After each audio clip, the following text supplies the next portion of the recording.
The Untold Truth of Pink Floyd. So we've been getting into, some of the history behind these legendary bands and these acts. And I wanted to share a video that I came across, and I haven't seen it yet. This will be my first time watching it. It was produced by Grunge, I believe, which seems to be a, channel kind of dedicated to music and music history. And I mentioned in a previous video that I felt that it was helpful to get the benefit of multiple perspectives, especially when it comes to something like this. I mean, we're talking 60 years ago, so which isn't a long time in the grand scheme of things, but it's long enough for facts to become, let's just say, distorted.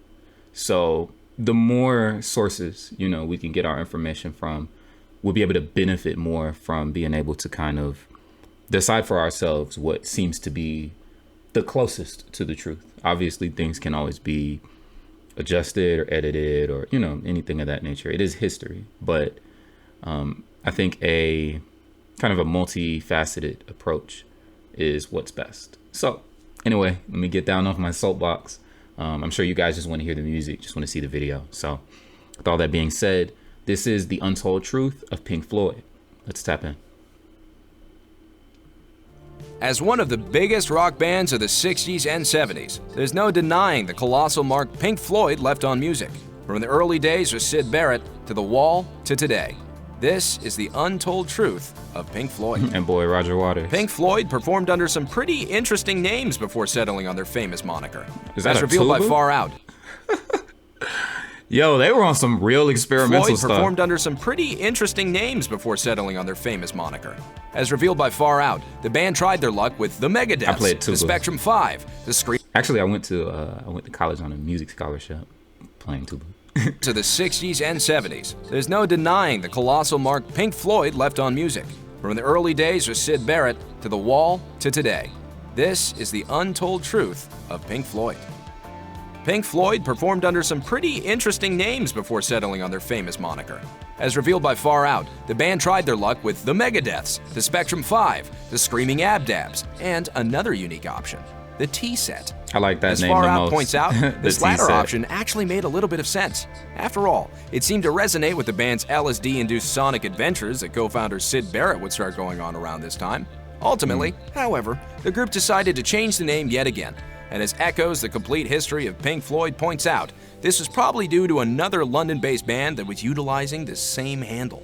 So, why did they settle on the name Pink Floyd? Well, the reason isn't exactly exciting. As Echoes explains, the change was very spur of the moment due to a lack of better ideas, and it simply just stuck. It was Barrett who came up with the now famous moniker due to his record collection. Pink came from Pink Anderson, while Floyd was from Floyd Dipperboy. Yo, it's like the influence of Syd Barrett on everything for this band is just like undeniable. It was Barrett who came up with the now famous moniker due to his record collection. Pink came from Pink Anderson, while Floyd was from Floyd Dipperboy Council, both Carolinas-based blues artists. As Roger Waters famously quipped, Anderson Council was their other option, which would have sounded like, quote, a local authority. Would Pink Floyd have existed without Syd Barrett? The co-founding guitarist was crucial, having served as a primary writer for the group's debut album, The Piper at the Gates of Dawn, in 1967. As Roger Waters gushed to Rolling Stone, what was so stunning about Syd's songs was, through the whimsy and the crazy juxtaposition of ideas and words, there was a very powerful grasp of humanity. They were quintessentially human songs. And yet, although Barrett's songs carried that grasp of humanity, he was slowly losing his grip on it too. His unique ability to write imaginative songs was partially due to his steady overconsumption of LSD, which ultimately led to a mental breakdown. According to Echoes, as Pink Floyd's success grew, Barrett began to feel the pressures of fame, causing him to withdraw from the non-stop work. After a year of bizarre and troubling behavior, Pink Floyd replaced Barrett with David Gilmour. By April 1968, Pink Floyd announced that Barrett was no longer a member of the band. Syd Barrett attempted a solo career, giving his final interview as a musician to Rolling Stone in 1971. Hauntingly, he told the outlet, quote, "I'm disappearing," with the magazine noting that his eyes were now in a permanent state of shock. Tragically, the guitarist faded into obscurity and moved back home to Cambridge, where he mostly kept to himself. Syd Barrett died from pancreatic cancer in 2006. Pink Floyd's eighth album, Dark Side of the Moon, is considered a rock classic. It was released in the US on March 1st, 1973, entering the top 200 chart later that month. A remarkable 14 years later, the album finally fell off the Billboard 200. 14 years? Along with a later appearance on the chart again, coupled with an additional 759 weeks on the top pop. Good. See, it's crazy. The one of the other docs I watched was a little bit misleading, or I suppose I misinterpreted it. They said that, yeah, I did misinterpret that. They basically said that Pink Floyd had never had like a #1 song. And I'm like, well, how if their album was on the charts? But as everybody let me know in the comments, Pink Floyd and a lot of the bands of that time were more of an album band than a singles band. I mean, from my first video, people have been telling me that I needed to listen and experience their music, in the album form in its entirety. So just an aside. Off the Billboard 200. Along with a later appearance on the chart again, coupled with an additional 759 weeks on the top pop catalog album chart, That's Dark crazy. Side of the Moon spent a stunning 1,500 weeks on the charts. Needless to say, 1,500? it made the UK rockers a pretty penny.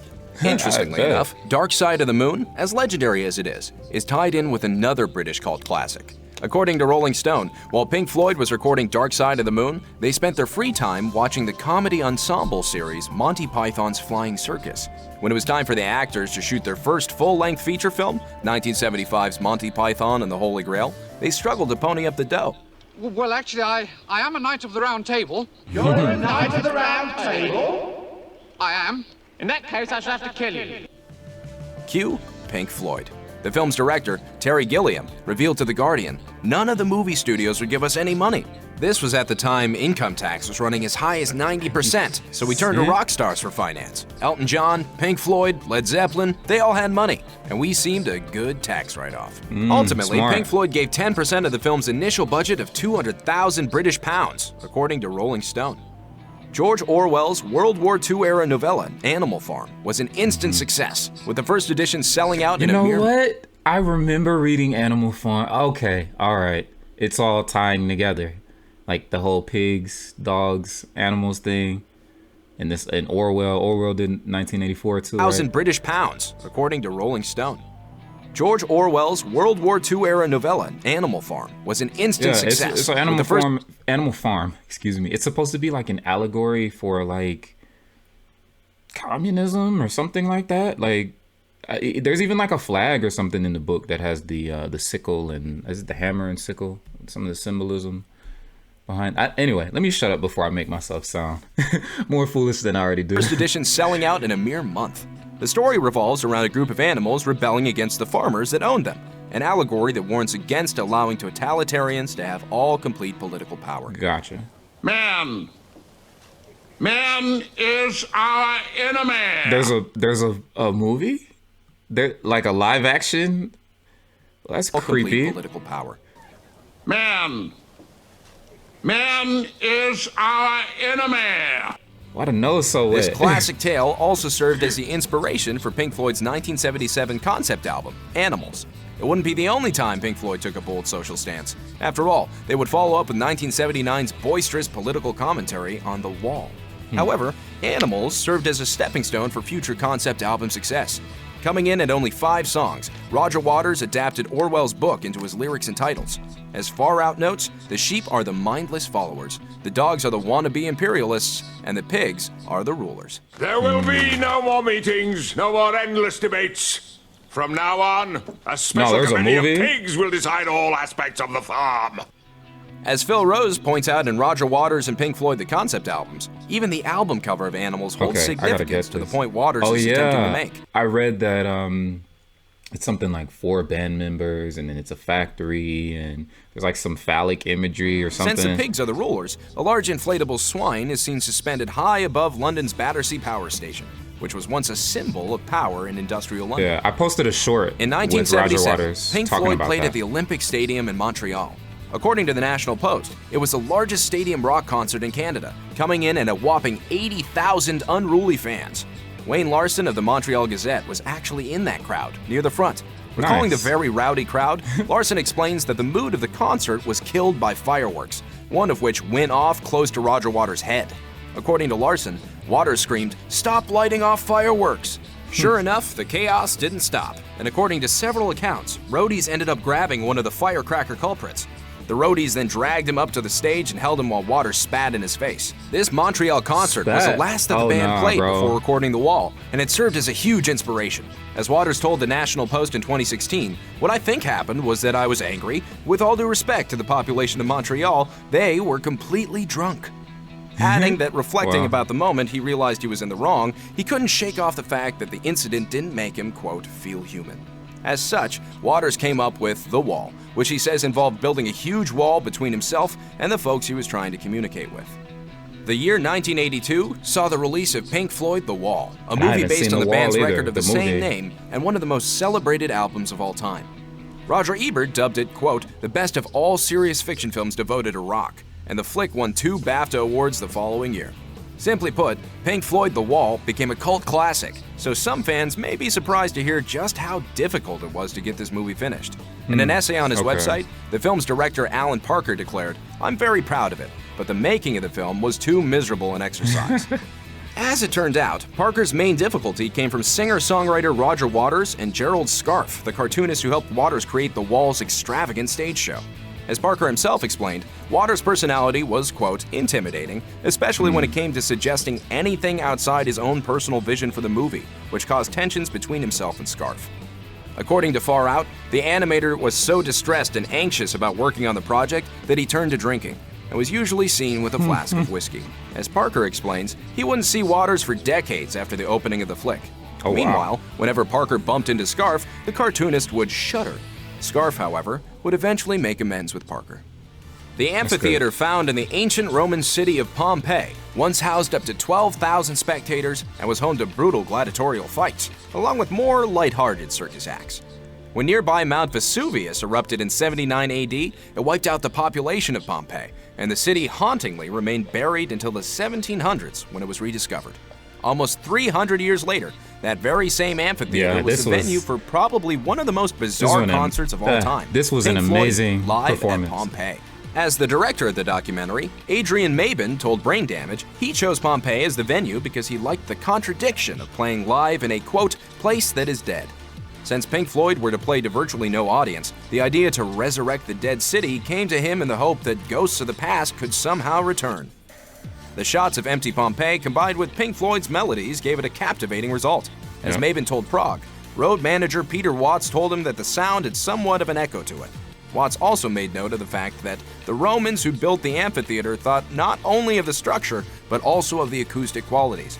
As David Gilmour said years later in 2015, I don't think any of us thought it would last in people's minds for as long as it did. It did, man. Dark Side of the Moon is undeniably Pink Floyd's greatest effort, with tens of millions of copies sold since its release in 1973. Naturally, with so many people listening to it over the years, fans have tried analyzing it, while others have even started making bizarre connections to other works of art. A viral 1995 article by the Fort Wayne Journal-Gazette claimed that the band's 8th album synced up perfectly with 1939's fantasy classic, The Wizard of Oz. Toto? Oh, really? I have a feeling we're People not in always say Kansas stuff like that, anymore. like... As the article explains, there exists a connection, no, really a synchronicity, between the two that escapes logic or understanding. Okay, The article goes on to say how the lyrics allegedly match the plot of the film, while the characters' movements go perfectly with the music. So, is there any truth to this Before I now go popular do claim? this myself. The answer is a disappointing no. Okay. As drummer Nick Mason bluntly told BBC One in 2010, he finds it unthinkable that Pink Floyd would create an album around The Wizard of Oz. He's like, Mason nah. added, No, we ain't do that, sadly, man. both the Tin Man and the Straw Man and all the rest of it had absolutely zero to do with that particular record.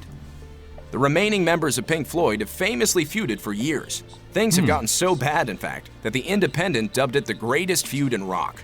Really? So, what exactly happened? So how come y'all In didn't tell me 1983, this? Pink Floyd released The Final Cut, the band's last album, which featured founding member Roger Waters. Willie Christie, the photographer behind the album art, explained that a breakup was on the horizon, with both David Gilmour and Waters finding the recording process very tough and butting heads in the process. Waters famously left the band in favor of a solo career in 1985, under the impression that Pink Floyd, as fans knew it, would dissipate. That wasn't the case, and in 1987, Pink Floyd, without Waters, released A Momentary Lapse of Reason, but it didn't come without hardship. The bassist ultimately sued his former bandmates in 1985 to prevent the Pink Floyd name from ever being used again. Wow. According to the BBC, he declared that the band was, quote, a spent force creatively. The battle lasted 2 years and was finally settled out of court. However, tension stuck for years, with the remaining members eventually reuniting on stage decades later.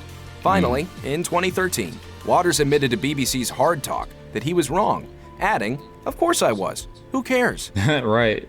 Check Oh, out one of now- our newest videos right here. Plus, even more grunge videos about your favorite bands are coming soon. Subscribe to our YouTube channel and hit the bell so you don't miss a single one. Okay, grunge. That was very, very informative. Production values were high. I like it. Definitely got to check out more of their, music history videos. Probably gonna watch this one next. Rockstar interviews that went terribly wrong. So let's see, thoughts on what we just saw. I mean, a lot of it is things that we've, heard before, but just placed in a different context, kind of told in a different way. I did not know that there was beef. And I guess I should have known, because how are you this successful and then you just kind of stop making music for a while?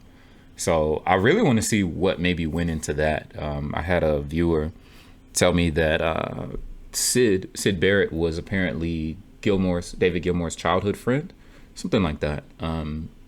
I don't know if how that situation was handled may have had anything to do with it. I mean, this was 20 years later, so I don't imagine that would be the case. But I mean, we can always speculate, But definitely want to get into some more history. This is my favorite band. You guys watched this all happen before your eyes, so I really want to understand as much as I possibly can, honestly, man, because it, this shapes and kind of determines all of the great music that we've been able to hear and experience together, some of it. So anyway, I've spoken too much. I appreciate you guys, staying tuned and keeping it locked in with me. And make sure you guys let me know what you thought of that down in the comments. Let me know what you want to see from me, what you want to see me react to. And I can't wait to see you on my next video.